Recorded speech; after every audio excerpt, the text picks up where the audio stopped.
Hello लोगोफोर, आरोबाव गोदानै मोनसे एप्स ओंखारबावदों नै। दा बिनि नामा जाहैबाय ड्रिम।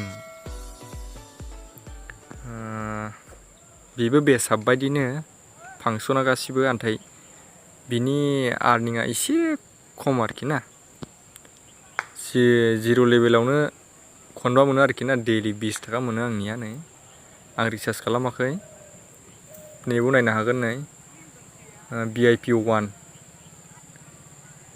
नै दा आंनि माला जोबगोन एक्सपायार नै बावबो देखायदों।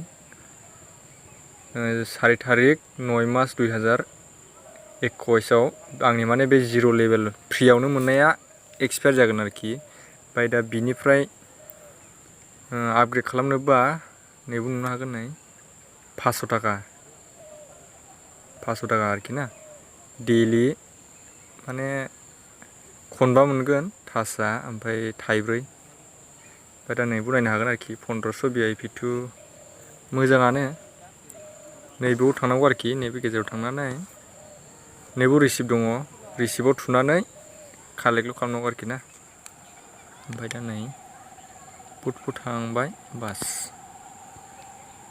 बेयाव थांनानै बेंक कार्डआव थांनानै नोंनि नाम, बेंकनि नेम, एकाउन्ट नाम्बार, ओमफ्राय IFSC कड, नोंनि मबाइल नाम्बारखौ होनानै नैबाव गेट OTP दं आरोखि ना, गेट नैबे गोथाङावहाय थुनानै माने OTP हाबगोन। बे OTP हाबनायखौ नैबाव साबमिट खालाम, ओमफ्राय साबमिट होफिनदो, होमबानो जाबाय आरोखि ना।